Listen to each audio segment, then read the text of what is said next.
tus brazos para conquistar las promesas que Jesús nos da. Solo espera y tú verás el milagro que Cristo hará.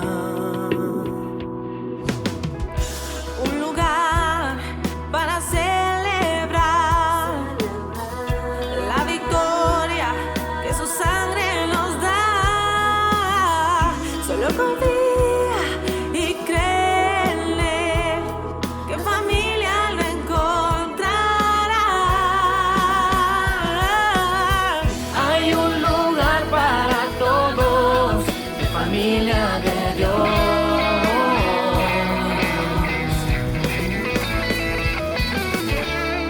En familia de Dios.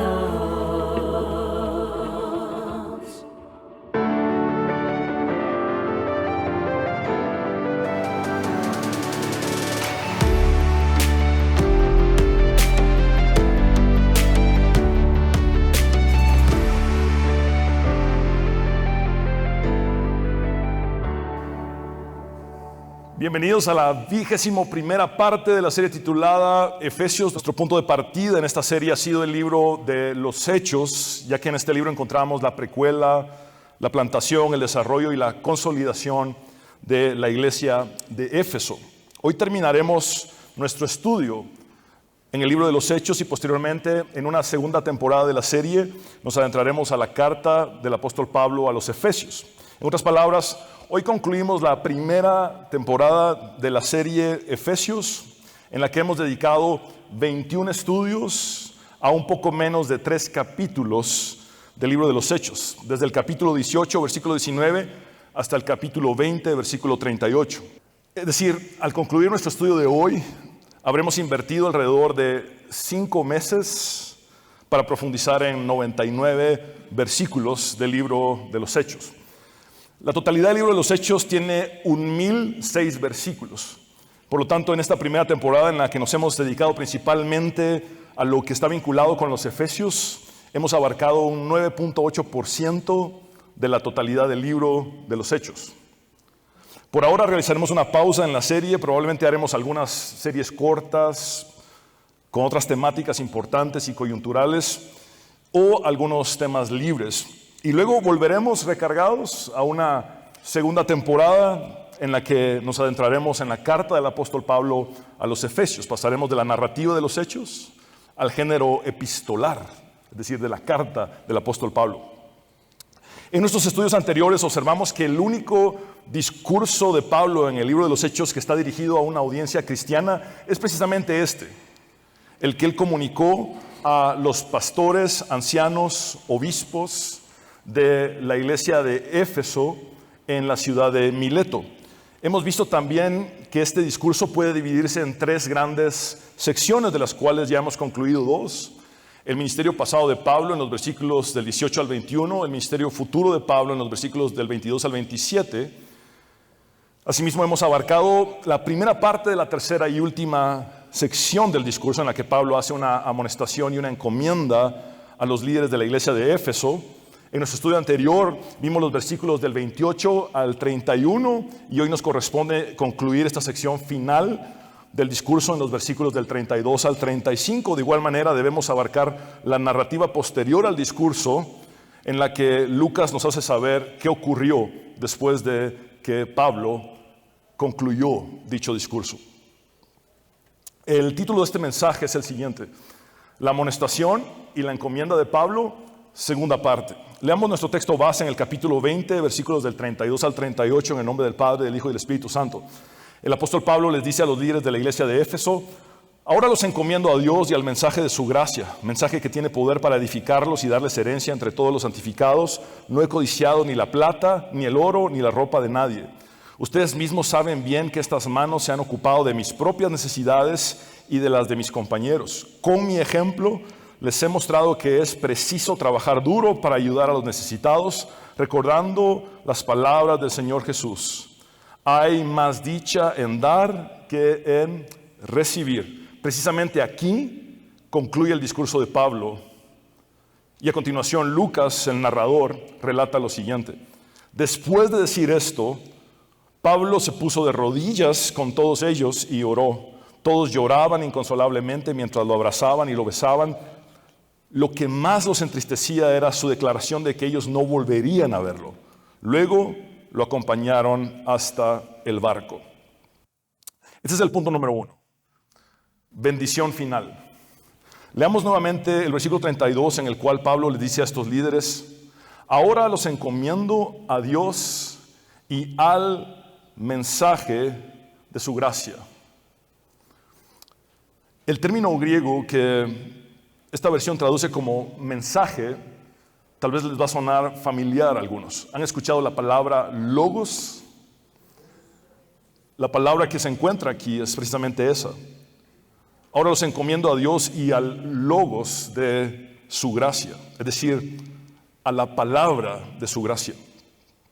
Pablo se refiere a la palabra de la gracia de Dios. Continuamos leyendo el resto del versículo.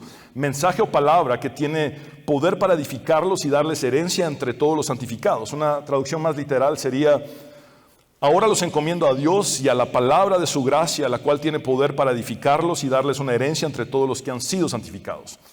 Veamos la versión de la Nueva Biblia de las Américas que hace más evidente esta traducción literal a la que me refiero. Ahora los encomiendo a Dios y a la palabra de su gracia, que es poderosa para edificarlos y darles la herencia entre todos los santificados. Tengamos presente que en el bloque anterior de su discurso, el cual estudiamos la semana pasada, Pablo hace una advertencia profética, predictiva, en la que resalta 3 peligros que amenazan la preciosa y valiosa iglesia de Dios que él adquirió con su propia sangre. Estos 3 peligros son el peligro dentro de nosotros, es decir, el pecado que habita en nosotros, el engaño de nuestro propio corazón. Yo como pastor soy el primero en reconocer que en mí, dentro de mí, hay un peligro latente para la iglesia. Y ese es el pecado que habita en mí. Si lo estimulo, voy a caer, voy a fallarles y los voy a lastimar. Por eso es tan necesaria la vida en el Espíritu y no andar conforme a los deseos de la carne. Pablo les dijo a los líderes de la iglesia de Éfeso: tengan cuidado de sí mismos. Es decir, tengan cuidado de lo que está dentro de ustedes, el pecado que habita en ustedes, que puede dañar a la iglesia. Entonces, ese es un peligro. El segundo peligro es el que nos rodea, la amenaza externa, la cual es la invasión de falsos maestros, lobos rapaces que desde afuera se infiltran en la iglesia de Dios. Y el tercer peligro es el que está entre nosotros, la amenaza interna que consiste en los falsos maestros o lobos rapaces que surgen desde adentro de una comunidad de fe, desde dentro de un grupo o de una iglesia local.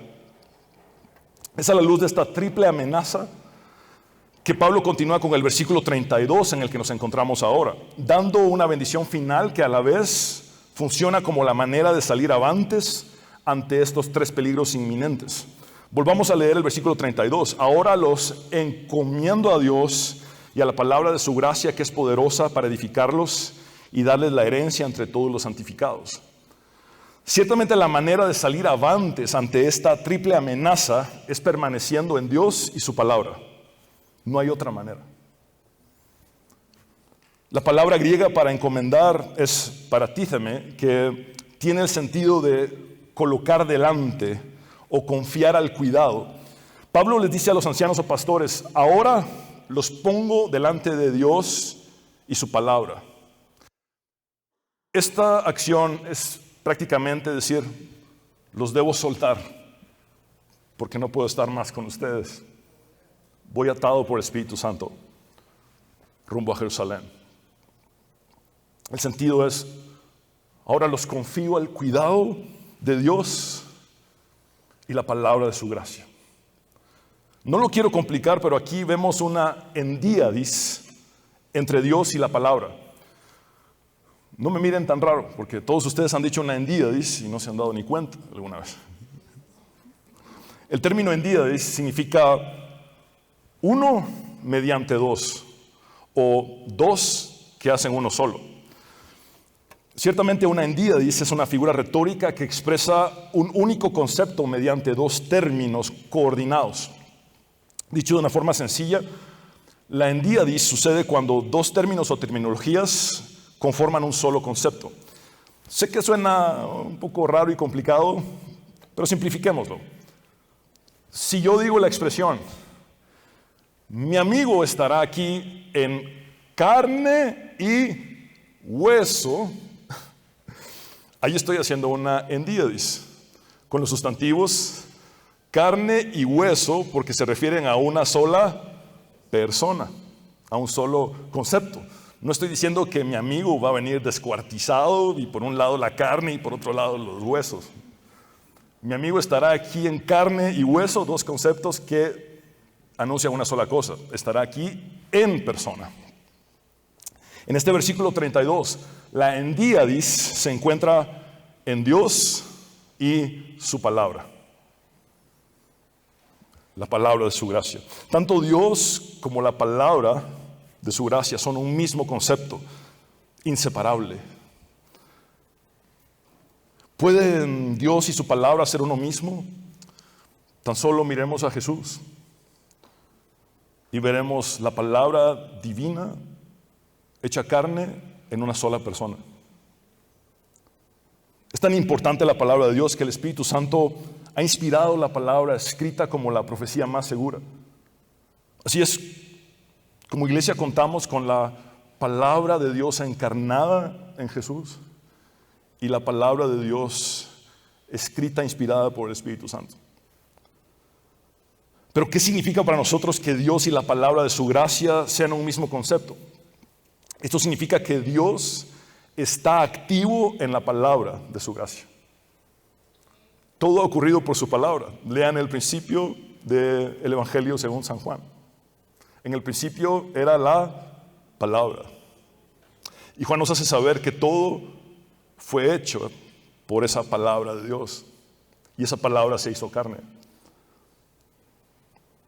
Dios actúa en la palabra de su gracia. Es decir, Dios actúa en la palabra de su favor inmerecido para nosotros. Y el corazón de esta palabra de la gracia de Dios es el Evangelio de Jesús. Las mejores noticias que han llegado al mundo entero. Y cuando Dios actúa por medio de la palabra de su gracia, el resultado es triple. Somos edificados, recibimos la garantía de la herencia en Cristo y somos santificados o apartados para Dios. Observen que ante una triple amenaza que acabamos de ver, ahora podemos también ver que Dios actúa por medio del triple efecto de la palabra de su gracia en nosotros. Que seamos edificados, que seamos destinatarios de su herencia en Cristo, que seamos santificados. No pierdan de vista que esto es por medio de la palabra de Dios. Dios y su palabra nunca están separados. Son uno solo. Dios actúa por medio de su palabra. Hizo la creación por medio de su palabra. Vino a este mundo como la palabra encarnada. Dios está actuando por medio de su palabra. Es decir, sería en medio de esta triple amenaza, de este triple peligro para la valiosa iglesia de Jesús, que nosotros en medio de nuestra lucha con el pecado que habita en nosotros, nuestra lucha con los falsos maestros o lobos rapaces externos y nuestra lucha con los falsos maestros o lobos rapaces internos, que Dios obraría por medio de la palabra de su gracia para darnos un triple efecto, edificándonos, haciéndonos herederos en Cristo y trabajando en nuestra santificación.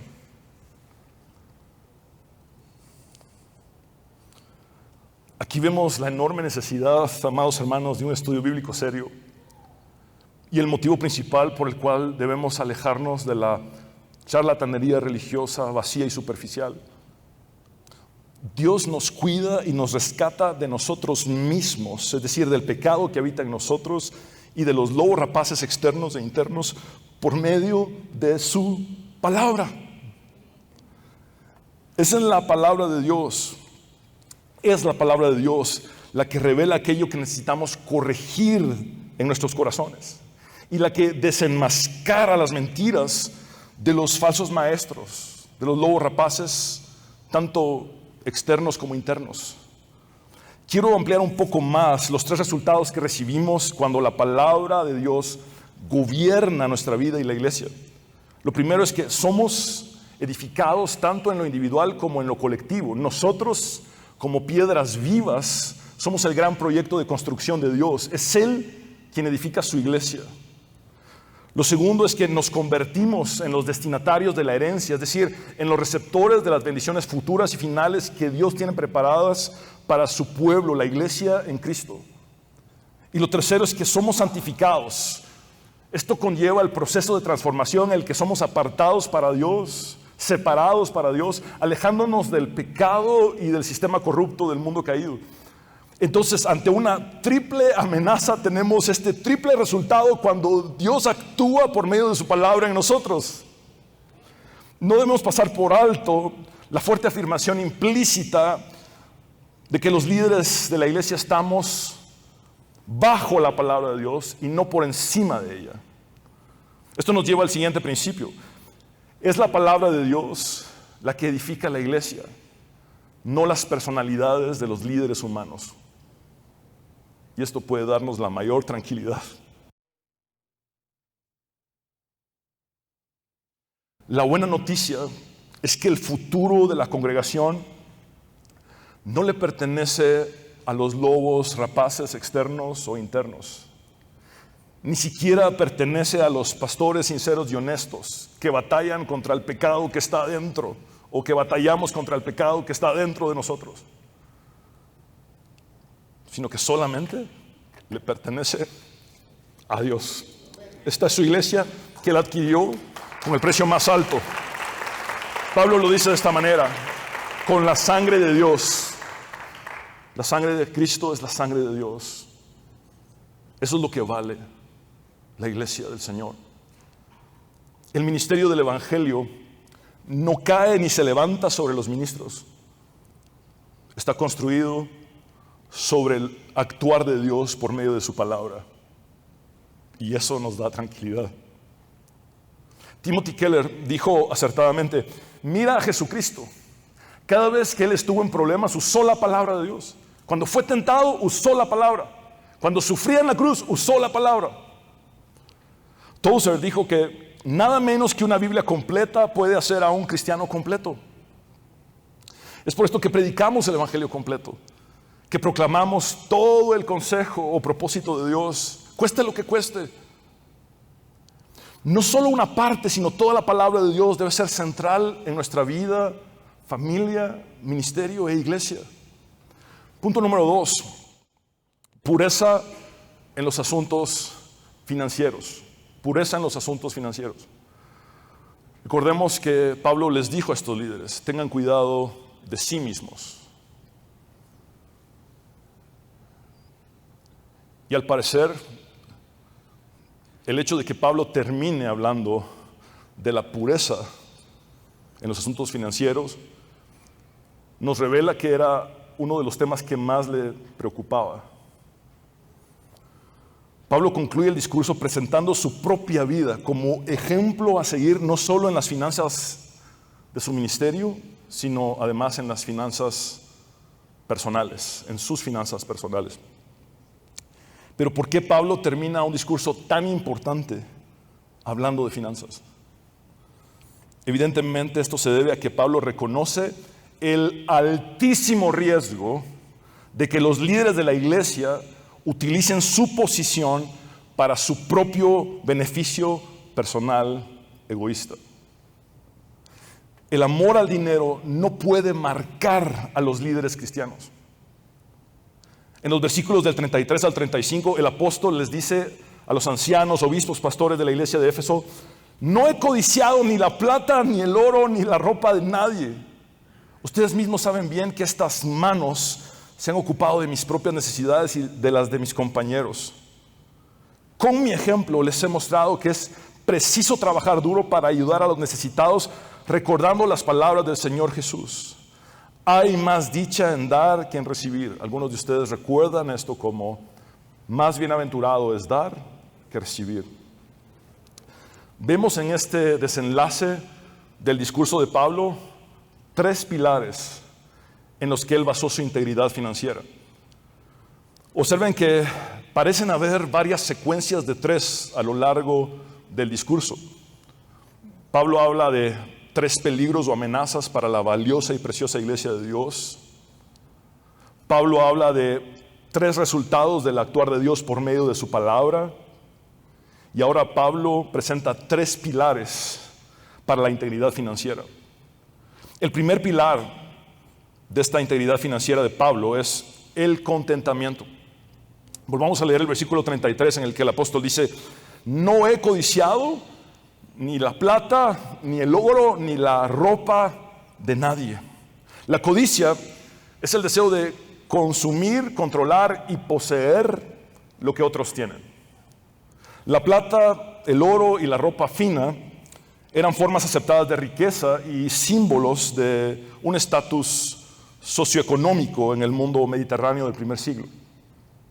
Ahora bien, lo cierto es que si se codicia el dinero o las posesiones, esa misma codicia no se limita a lo material, sino que inevitablemente se extenderá a otras áreas como la búsqueda de posición y reconocimiento, el deseo de poder, control, autoridad y dominio, e incluso la inmoralidad sexual. El siguiente principio es sumamente importante. Cuando se practica el pecado, este no disminuye, sino que crece y se va haciendo más y más grande hasta que la devastación es total. William Barclay lo dice claramente: la codicia es, por tanto, un pecado de alcance muy amplio. Si es deseo de dinero, conduce al robo. Si es deseo de prestigio, conduce a una ambición maligna. Si es deseo de poder, conduce a una tiranía sádica. Si es el deseo por una persona, conduce al pecado sexual. Hay un motivo muy importante por el cual Dios cierra el decálogo, los 10 mandamientos, mandándonos que no codiciemos. La codicia contra la cual Pablo advirtió a los ancianos de Éfeso parece ser un rasgo asumido por muchas figuras populares o celebridades inmiscuidas en la iglesia evangélica. En contraste a mucho de lo que vemos hoy en día, Pablo no usó su posición como apóstol para lucrar obteniendo ganancias financieras, ni para aumentar su ego, ni para construirse un nombre, ni para hacer automercadeo promoviéndose a sí mismo, ni para ganar seguidores para sí mismo, ni para acumular poder espiritual, mucho menos para ganar influencia en el mundo político, y jamás para seducir a una mujer. Los motivos de Pablo fueron absolutamente puros. Él simplemente deseaba ver que las vidas de las personas fueran transformadas, que la iglesia de Dios fuera edificada y, por sobre todas las cosas, que Dios fuera glorificado. Ese fue todo el motivo de Pablo, o esa fue toda la motivación de Pablo. De Pablo aprendemos que el contentamiento es el antídoto para la codicia. Más adelante, después de ir a Jerusalén y ser arrestado allí, posteriormente creemos que fue llevado a una prisión en Roma, en un momento evidentemente posterior. Pero fue desde esta prisión en Roma que creemos que Pablo escribió Filipenses y dice: sé lo que es vivir en la pobreza y lo que es vivir en la abundancia. He aprendido a vivir en todas y cada una de las circunstancias, tanto a quedar saciado como a pasar hambre, a tener de sobra como a sufrir escasez. Todo lo puedo en Cristo que me fortalece. Observen que la frase más conocida de la literatura de Pablo, todo lo puedo en Cristo que me fortalece, se refiere a saber vivir en la pobreza o en la abundancia. El contentamiento no es mediocridad en lo absoluto, sino estar feliz, agradecido y en paz con lo que Dios me ha dado. Sea esto mucho o poco ante los ojos de los demás o ante los parámetros humanos. Lo importante no es lo que la corriente del mundo dicte ni lo que los demás opinen, sino estar seguro de que después de hacer mi mejor esfuerzo, tengo todo lo que Dios quiere que yo tenga. Y pueda estar satisfecho, no en esas posesiones, sino en Él. A fin de cuentas, la codicia solamente produce más vacío y falta de sentido. La sabiduría de Eclesiastés 5:10 dice: quien ama el dinero, de dinero no se sacia. Quien ama las riquezas nunca tiene suficiente. También esto es vanidad, esto es hebel, es vapor, es neblina, se esfuma. Amados hermanos, es el tiempo de abandonar la codicia y abrazar el contentamiento. Esto implica dejar atrás el enorme vacío insaciable y sin sentido del materialismo, para experimentar la llenura total y el propósito verdadero en Cristo. Tan solo unos meses atrás, un hombre que tuve el gusto de conocer, creyente, me dijo: Fernando, me hubiera encantado que nos hubiéramos conocido antes, para que hubieras conocido una casa enorme que yo tenía en el mejor sector de la ciudad. Pero lo perdí todo. Yo le respondí: para mí lo importante no era conocer tu casa, la casa que perdiste. Para mí lo importante es conocerte a ti. Y también le dije: a veces es necesario perder materialmente para ganar espiritualmente. A veces es necesario perder materialmente para ganar espiritualmente. El segundo pilar en la integridad financiera de Pablo es la diligencia o el trabajo esforzado. Él dice en el versículo 34: ustedes mismos saben bien que estas manos se han ocupado de mis propias necesidades y de las de mis compañeros. El pronombre demostrativo, estas, nos da un movimiento en el discurso de Pablo. Significa que cuando él estaba diciendo estas palabras, les enseñó sus manos a los líderes de la iglesia de Éfeso. Fue algo así como esto: ustedes mismos saben bien que estas manos se han ocupado de mis propias necesidades y de las de mis compañeros. Tengamos presente que las manos de Pablo eran las manos de un talabartero, un artesano. Por cierto, uno muy esforzado. Pablo fabricaba carpas o tiendas de campaña, una especie de toldos de cuero y diferentes artículos de cuero que luego ponía a la venta. Seguramente sus manos eran rústicas y estaban llenas de callos, quizá alguna que otra cicatriz por ahí.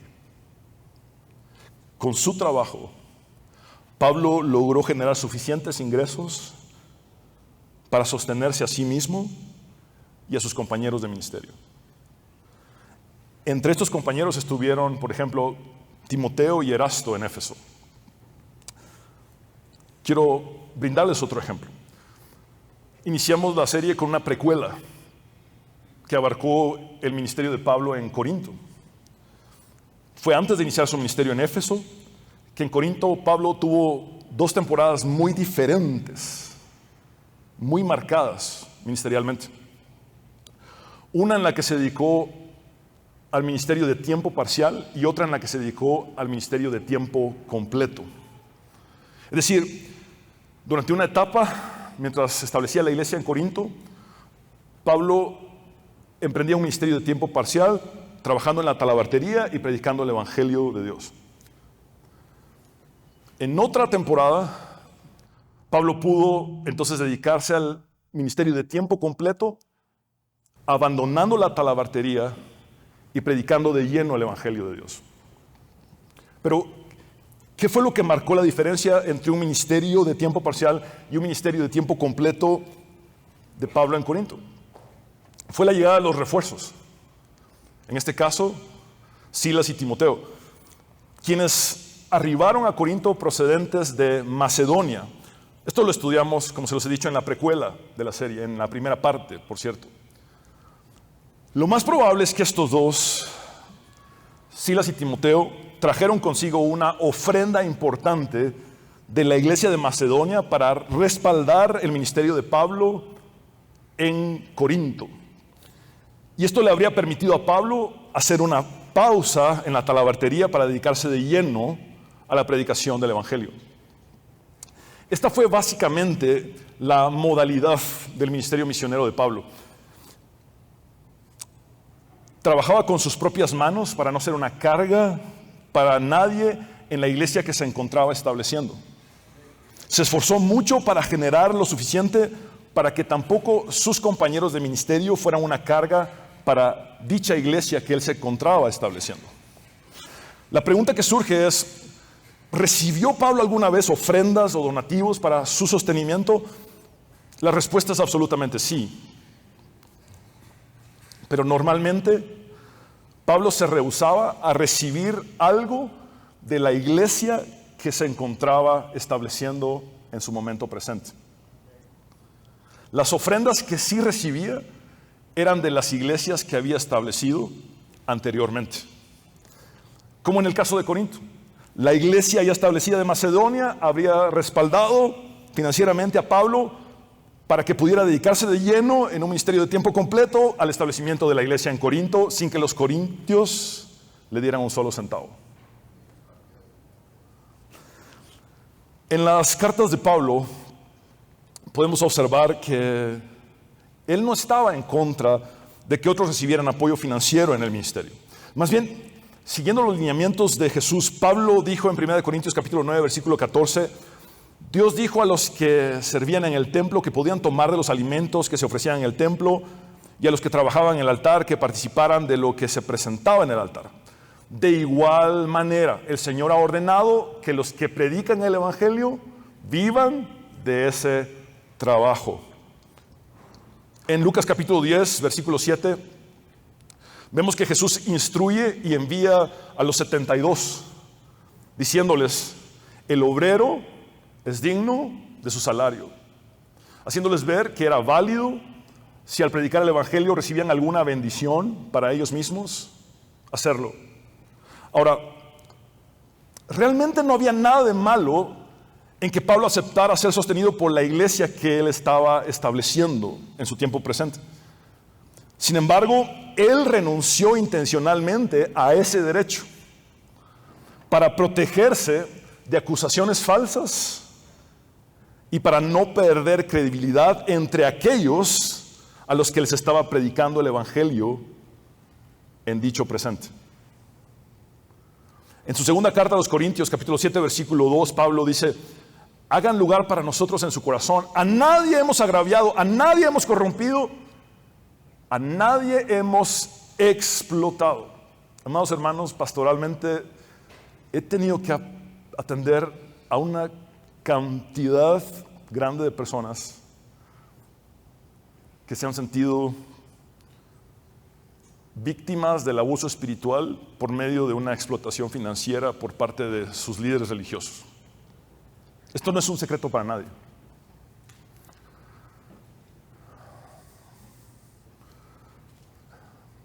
Espero que al final de la carrera podamos decir lo mismo que Pablo.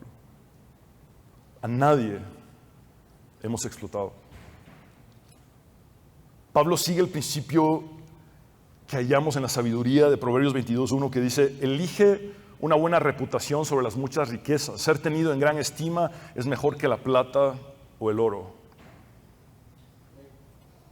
Hemos visto a falsos maestros de la prosperidad, al verse arrinconados y denunciados por sus propios familiares por sus excesos, pedir perdón por la falsa doctrina y por su estilo de vida estrafalario. Esto nos lleva al siguiente principio. Debemos evitar que las cuestiones monetarias obstaculicen el avance del ministerio. A veces pensamos que si recaudamos más y más, entonces vamos a alcanzar a más y más gente. Esto es irónico, porque a la luz del ministerio de Pablo, pedir dinero en demasía lo que provoca son acusaciones y va en detrimento de la credibilidad.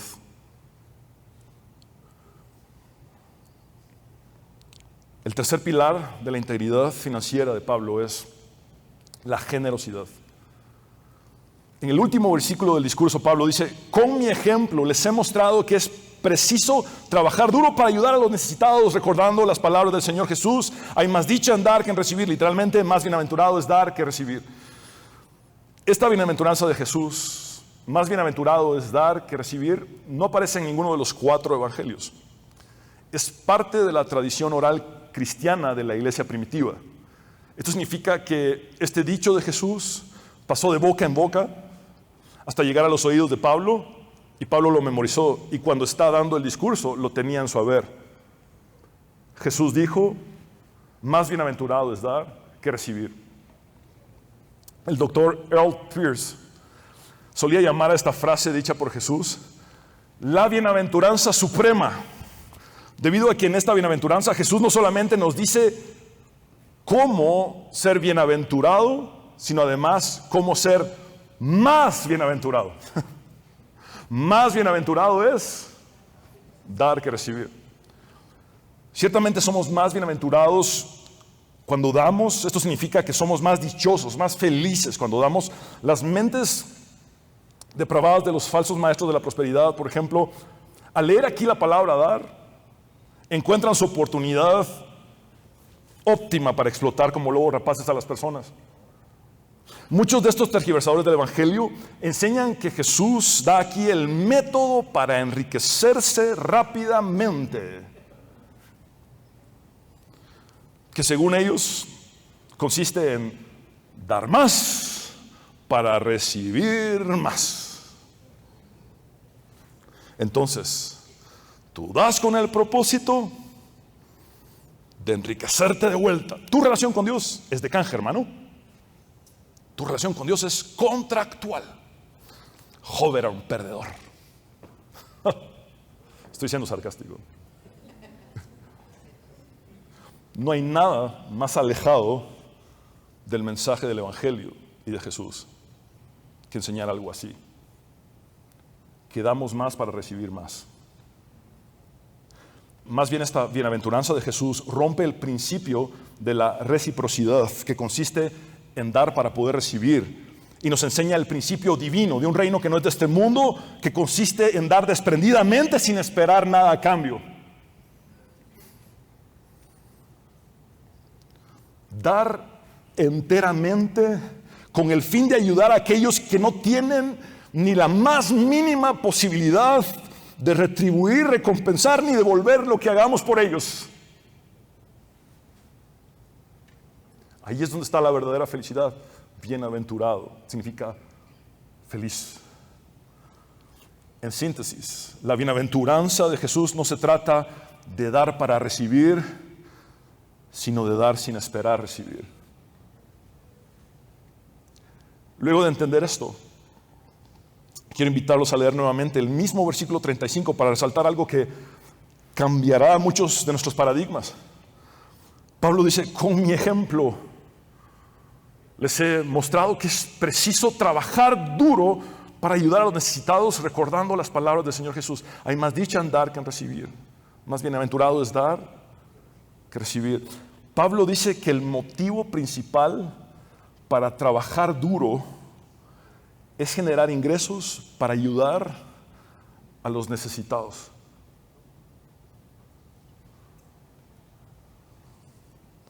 Generalmente en este mundo, el motivo principal para trabajar duro es tener más comodidades y lujos,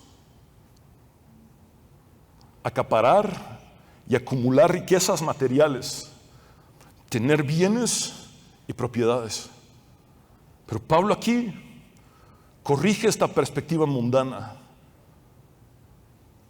y dice que el motivo principal del trabajo duro es generar dinero para que cuando llegue a nuestras manos solo sea canalizado a los más pobres y a los más necesitados.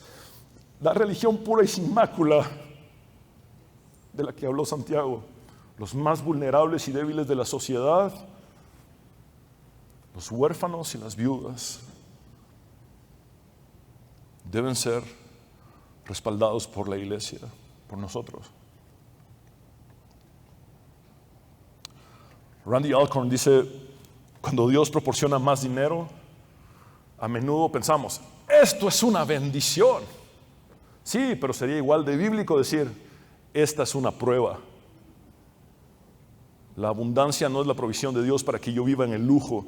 Esta es la provisión que Él me da para ayudar a otros a vivir. Eso es cristianismo. Eso es cristianismo.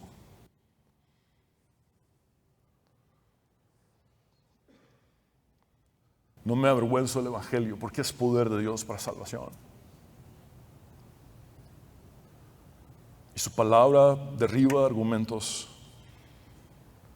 y transforma nuestra manera de pensar. Salmo 62:10 dice, si tus riquezas aumentan, no las hagas el centro de tu vida. Es decir, hacer dinero no es tu propósito. Tener propiedades no es tu propósito. Tu propósito es superior a tu vida. Y Pablo dice que la mayor felicidad está en trabajar duro para darles a los más necesitados. Más bienaventurado es dar que recibir.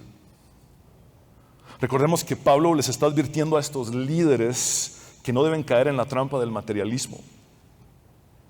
Y el sentido de sus palabras es el siguiente: los verdaderos pastores, obispos, ancianos se posicionan para dar, mientras que los falsos pastores, obispos, ancianos se posicionan para obtener o recibir.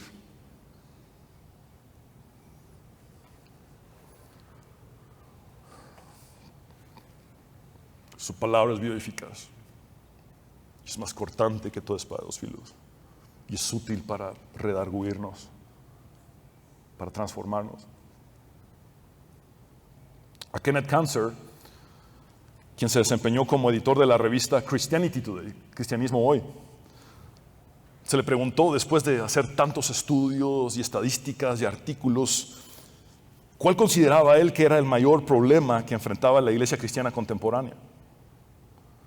Él advirtió que su respuesta no sería la que el entrevistador esperaría que dijera, y expresó lo siguiente: el mayor problema de la iglesia en la actualidad no es el liberalismo, ni la neoortodoxia, ni puntos de vista erróneos sobre la revelación o la inspiración u otros puntos controvertidos de la teología. El problema más serio que enfrenta la iglesia de hoy es el materialismo. El materialismo no como una teoría filosófica, sino como una forma de vida. Es decir, el materialismo como estilo de vida. El estilo de vida materialista de los cristianos, tanto de aquellos que desean enriquecerse, como de aquellos que ya son ricos y quieren aún más, es la mayor debilidad de la iglesia cristiana en el presente. El materialismo afecta a un individuo sin importar cuál sea su estatus o su clase social. Los que tienen menos quieren enriquecerse y los que tienen más quieren aún más. El dinero nunca sacia, nunca llena. Las riquezas tampoco.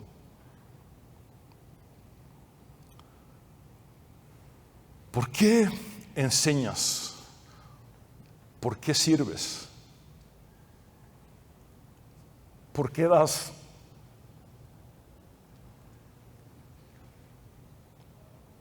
¿Cuáles son tus verdaderos motivos? Quizá fuiste mal enseñado y es el tiempo de corregir tus motivos. Si obtienes algo más, que el gozo y la plenitud que provienen de obedecer y agradar a Cristo, entonces puede que sea el momento de reexaminar tus prioridades. Si mi motivo de predicar la palabra de Dios fuera hacerme un nombre y recibir el reconocimiento, sería una porquería, perdón por la palabra, pero eso es lo que yo sería, una porquería. Si mi motivo fuera obtener dinero de ustedes, sería una porquería también. Si tuviera cualquier otra motivación que no fuera o que no sea obedecer a Cristo y agradarle a Él, todo sería en vano. Todo sería en vano. Por eso Pablo dijo: tengan cuidado de sí mismos, dense cuenta del pecado que habita en ustedes. Si lo estimulan, van a caer y van a lastimar a la iglesia que deben cuidar.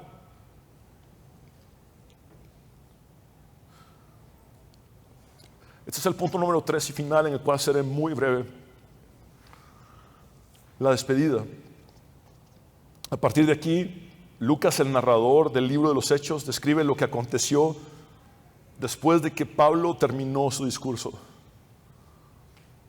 Después de decir esto, Pablo se puso de rodillas con todos ellos y oró. Todos lloraban inconsolablemente mientras lo abrazaban y lo besaban. Lo que más los entristecía era su declaración de que ellos no volverían a verlo. Luego lo acompañaron hasta el barco. Vemos en esta conmovedora escena varios tipos de duelo y varios tipos de amor. Se lo repito, vemos en esta conmovedora escena varios tipos de duelo y varios tipos de amor. Vemos el duelo normal o natural de una despedida. El duelo de estar convencidos de que no se volverán a ver. El duelo anticipado porque Pablo está en peligro de perder su libertad e incluso en riesgo de perder su vida. Cuando sabes que alguien puede morir, eso se llama duelo anticipado. Vemos en esta conmovedora escena entonces estos tipos de duelo. Y debemos aprender que en los momentos de tristeza extrema necesitamos hacer lo mismo que ellos, arrodillarnos para orar todos juntos,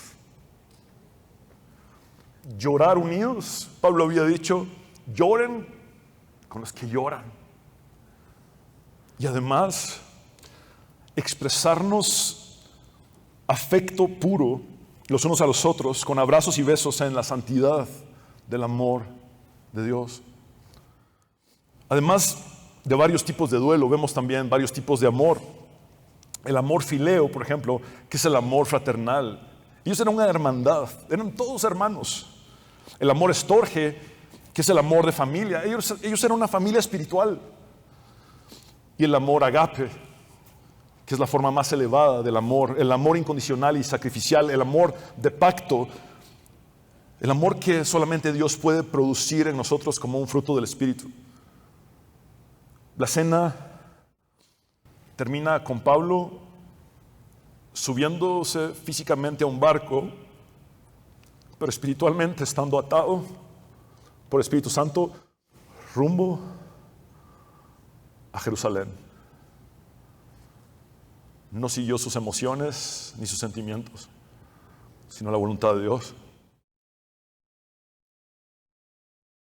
Los líderes de la iglesia de Éfeso se quedaron en la orilla, divisando cómo el barco donde iba Pablo se iba alejando cada vez más hasta desaparecer de su vista por completo. Luego quedaba un camino de regreso a Éfeso de alrededor de 80 kilómetros por un sendero sinuoso, seguramente lleno de lágrimas. Y seguramente muchos de ellos siendo redargüidos por el Espíritu Santo, por la forma tan intensa y clara en la que Pablo los había prevenido y advertido del pecado que habitaba en ellos, que uno de los riesgos mayores era que se manifestara en la vida financiera de ellos y sus ministerios. ¿Así o más claro?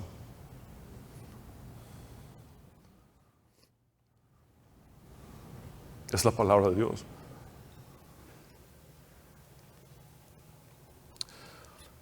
Si pudiera darle un título a esta última escena, sería Amor entrañable y quebrantamiento. Amor entrañable y quebrantamiento. Por eso mi oración es: Señor, enséñanos a amarnos los unos a los otros, así como tú nos has amado.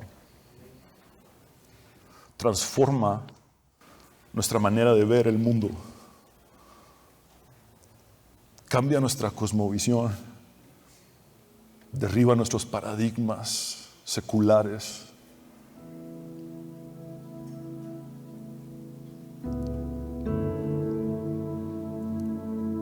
Somos cristianos.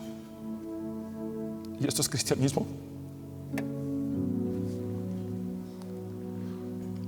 Y no me avergüenzo del Evangelio, porque es poder de Dios para salvación.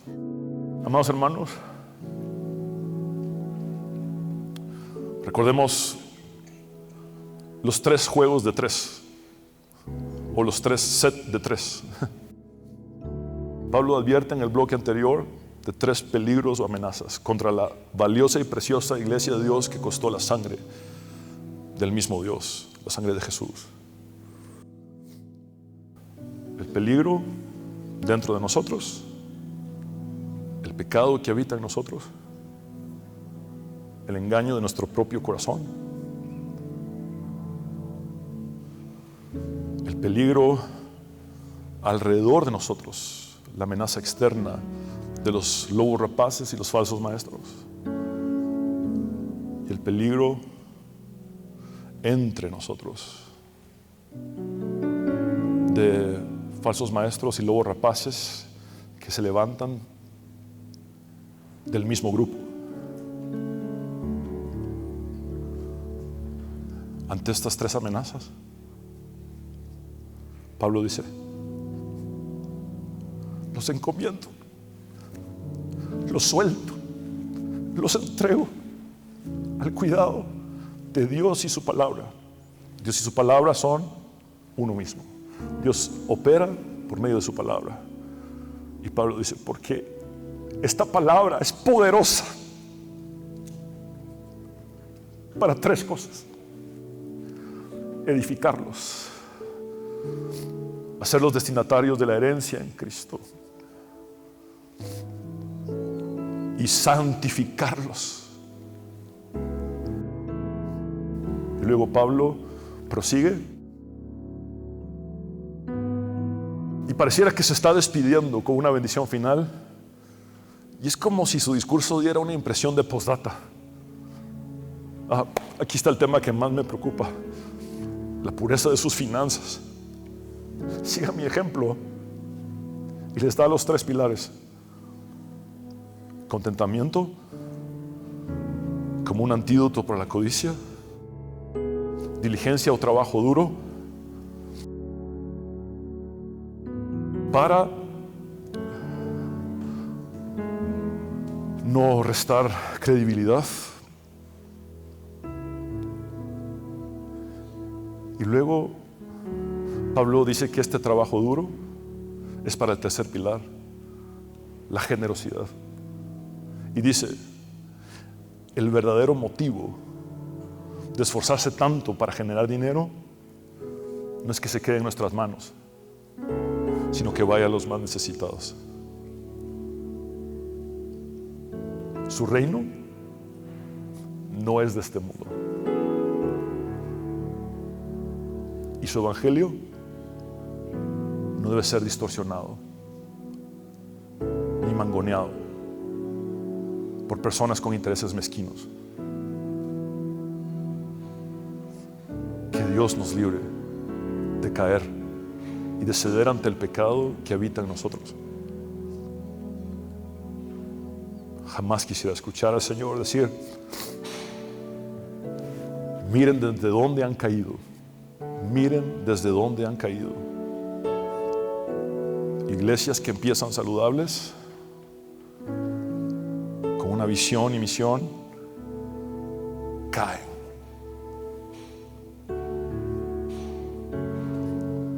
No lo demos por sentado. El que esté firme, mire que no caiga. Y todos los días volvamos a la cruz.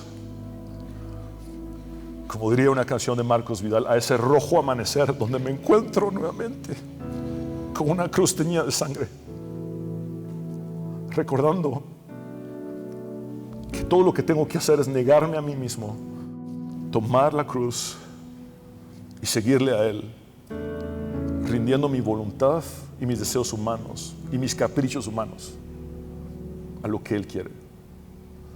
No sea como yo quiero, sino como tú, Señor. A Dios sea la gloria por los siglos de los siglos. Al Padre, al Hijo y al Espíritu Santo. Quiero hablar contigo, hombre y mujer, que necesitas rendir tu vida a Jesús. Haz esta oración de fe conmigo. Habla con Dios como nunca antes lo has hecho, creyendo con tu corazón y confesando con tus labios. Dile: Señor Jesús, reconozco que soy pecador, pero también sé que tú moriste en la cruz para perdonar mis pecados. Sé que con tu sangre derramada me limpias de mi maldad, de mi impureza y de mi inmundicia. También creo en tu resurrección al tercer día y recibo el regalo de la vida eterna, porque tú eres la resurrección y la vida. Señor, aquí estoy. Me entrego a ti por completo, tal cual soy.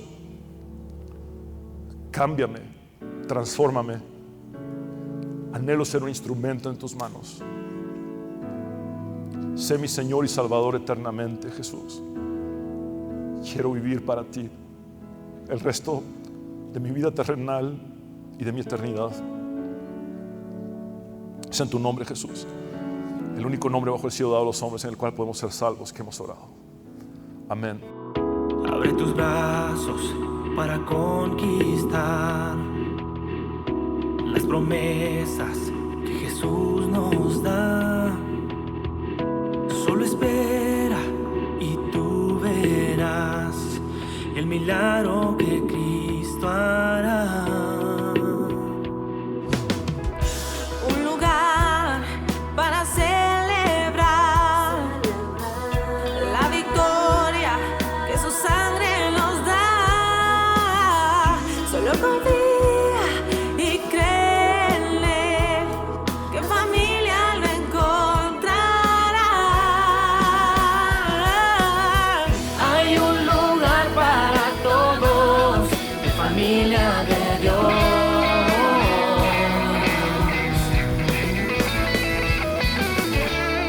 En familia de Dios.